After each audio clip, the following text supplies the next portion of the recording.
Now, in one of your latest videos, you refer to yourself as a humble beast. What does that mean exactly? Humble beast. Humble beast. I feel like a humble. I heard that. I first heard that from my homie. He played basketball. I seen it and I related to it. Humble beast. It means first of all, growing up in the jungle, you become a beast. To me, that's you become a beast, and when you adapt to it, it turns you into a beast. Cause that's what the jungle is made of, beast. But being a humble beast is really using your head, being humble, down to earth.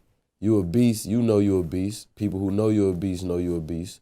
But you be humble. You bring the beast out when it's time. You let the beast speak for itself. That's what I am. I'm a humble beast.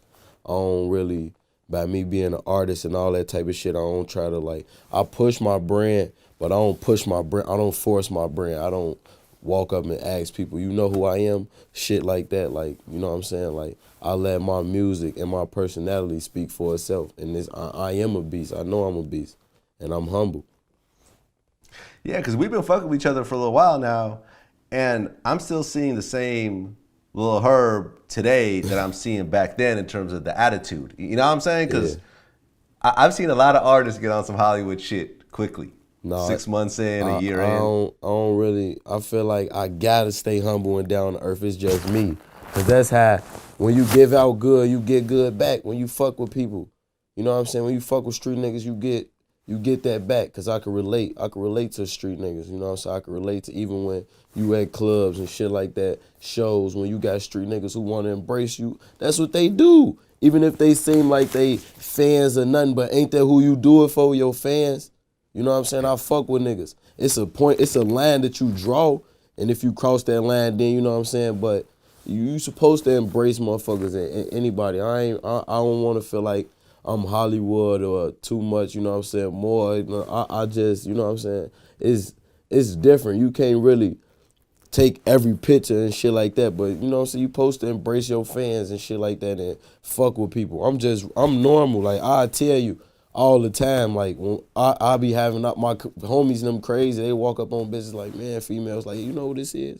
Ooh, I tell you, like, I ain't nobody. I be chilling. Like I'm a regular person at the end of the day, you know?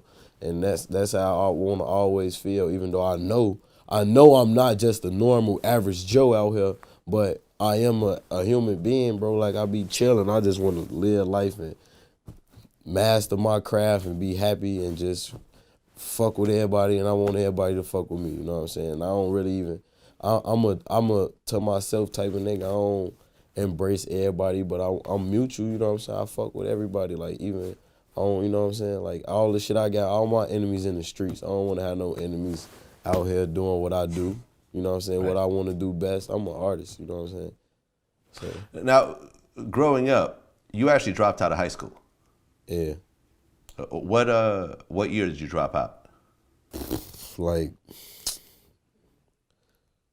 like junior year, like beginning of my junior year, almost mid junior year, south. I went for like a month or two junior year, probably 2-3 months or some shit. So you were like halfway done, more or less, like a little more Almost, than yeah. halfway. Like yeah, yeah, I got to my junior year. Yep. Okay. Well, why'd you drop out? I don't know. I basically they let me back in junior year. I damn near dropped out sophomore year. Like I wasn't going. You know what I'm saying? But it was really I went on a team on my one playing basketball. They was blackballing us at school as we labeling us as gang members, all that shit. It was too much going on. I was in the streets. I was doing the rap shit, so I was making money. All type of shit was going on. And I just was not going, bro. It was too much going on in Chicago. You feel me? Like I was going to school. They talking about I was smelling like weed. Police in there fucking with us. I stopped going. It was niggas in there that we was getting into it with, all type of crazy ass shit. You know, niggas we already was into it with. There wasn't no point in going because I know what's gonna happen when I get into it with a motherfucker. It's gonna go one or two ways. So I ain't finna keep going to school doing this clown ass shit. But I So wasn't. That was my attitude then. You feel me? That's not my attitude now. But back then, that was my attitude. I wasn't finna keep on going there. I wasn't like learning no more. I knew I wasn't trying to be a doctor. I wasn't trying to be a lawyer. I wasn't trying to go to college. I wasn't playing basketball no more, so I wasn't trying to go to college. There wasn't no point in me being in there no more. I'm making money. I'm doing everything I need to be doing on my own. So I was taking care of myself. I wasn't finna keep going to school. It was just over with. And then my mama went and got my report card like junior year for the, like my mama never really, like in grammar school, of course she was at report card pickup. High school, not so much because I was getting my own shit and all type of shit was going on. So she went and got my report card. I was at home asleep, of course. And she just saw like, well, she been knew I wasn't going to school down there, but she just saw like all F's like in her hand and saw like all the days absent, and she told me like, you might as well just stop going. I'm like, shit, cool, all right. Well, did your mom realize the dangerous aspect of you actually being in school with the gang shit and everything else? Yeah, like my that? mama knew everything that was going on with me, like every single thing. Like when I was getting suspended for fighting, she had came up there for all that shit. My mama knew what was going on with me. She knew I was gang banging, all that. Like, she knew I was in the streets. Not ain't really gang banging, but we was doing us, you feel me? Yeah. Cause I wasn't in no gang, I wasn't in no street gang. I was in LMB. I mean, but it sounds crazy from an outsider looking at it, going like, okay, this kid drops out of school because he might potentially get killed by going to school. Is that a fair assessment? Yeah, like, you feel me? And then when I was in school, we used to drive though. We had cars back then, so we used to, you know what I'm saying? Like, I ain't used to be fucking with the bus and shit like that. But even when I was a freshman and shit like that, we used to catch the bus just because that's what we was doing, catching the bus, you know what I'm saying? And then we used to ride in hot cars, you feel me? So it was all type of shit going on. I wasn't finna keep going to school. It was a risk. I was risking my life, risking my freedom. We was already in the streets. Like, yes, you could get killed going to school. People got killed going to school. Right. Well, you had mentioned early in the morning. That's when interview. you get killed on bus stops, going to school, on your way to school, leaving out the house 7 in the morning, shit like that. You would get killed like that easy in Chicago. Well, you had mentioned in a previous interview that you actually saw a shooting when you were in 8th grade, like right in front of you. I was seeing shootings way before 8th grade, but yeah, a lot of close shootings, seeing people getting shot, killed.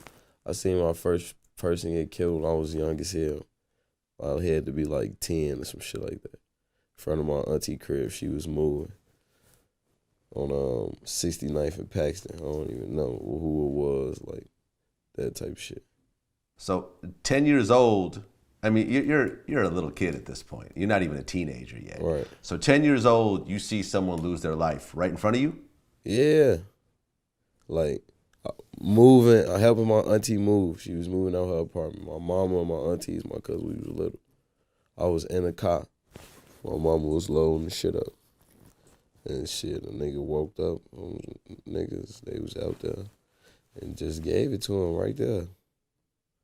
I was across the street in the car. Of course, I'm ducking, but that's what happened. I wasn't trying to see that shit. I mean, how did you feel after watching that? I was a little ass kid, man, so I was scared, of course. I was scared as hell. And shit. I ain't, I was thinking about it, but I don't know, it was regular, bro. Like, my cousin, like I had a cousin, his homie got killed in my hallway.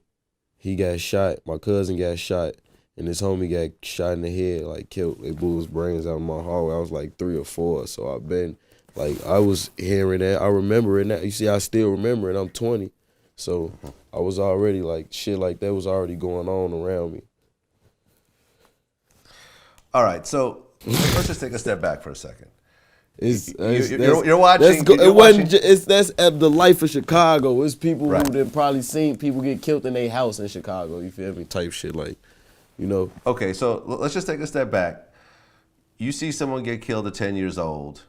At 15, your mom actually agrees that you shouldn't go to school anymore because you might get killed. No, I was like, I probably was like 16 or something. 16. Going on 17. Okay, but I'm just saying. I might have been got- going on 17 Okay. in junior year then. I mean, was there ever a conversation of like, we got to get out of Chicago? Because This doesn't happen everywhere in the My country. mama don't. She still don't want to leave Chicago, or like, she don't want to leave Illinois, the state. She ain't trying to.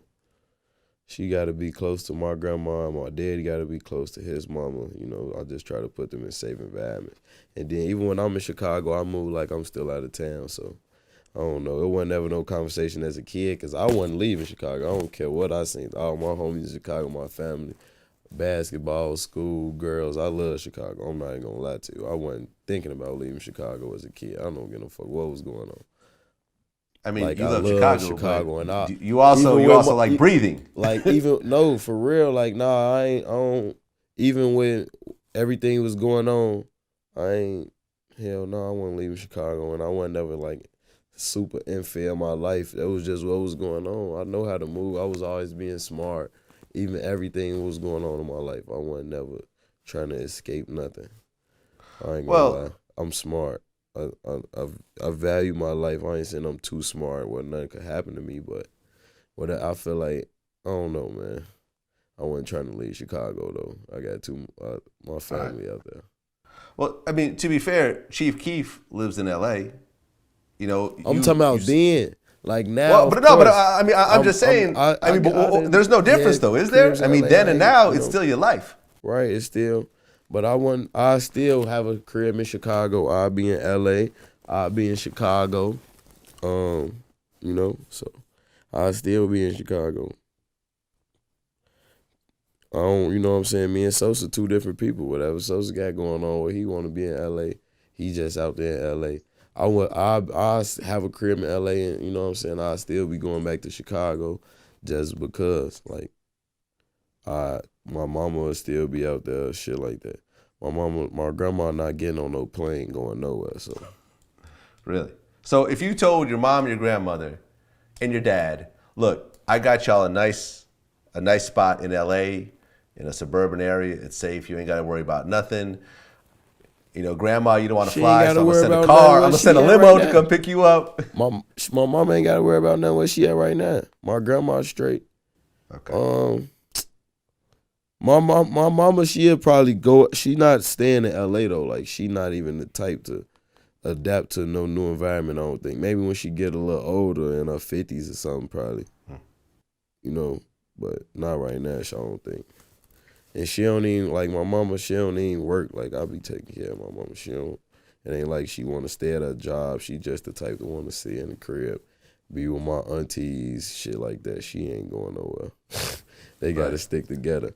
Nobody in my family ever left and, like, went to Cali. Like, in my immediate family, all my aunties, my uncles, nobody never left Chicago and went nowhere.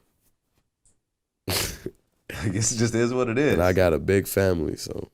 It ain't even like that. Like, it is what it is. It's just, we gonna live our life, man. Whatever happened in life is destined to happen. Even with me and everything I had going on, I don't put myself in no, you know what I'm saying, fucked up situations. That was just the life I was living, and that's what was happening.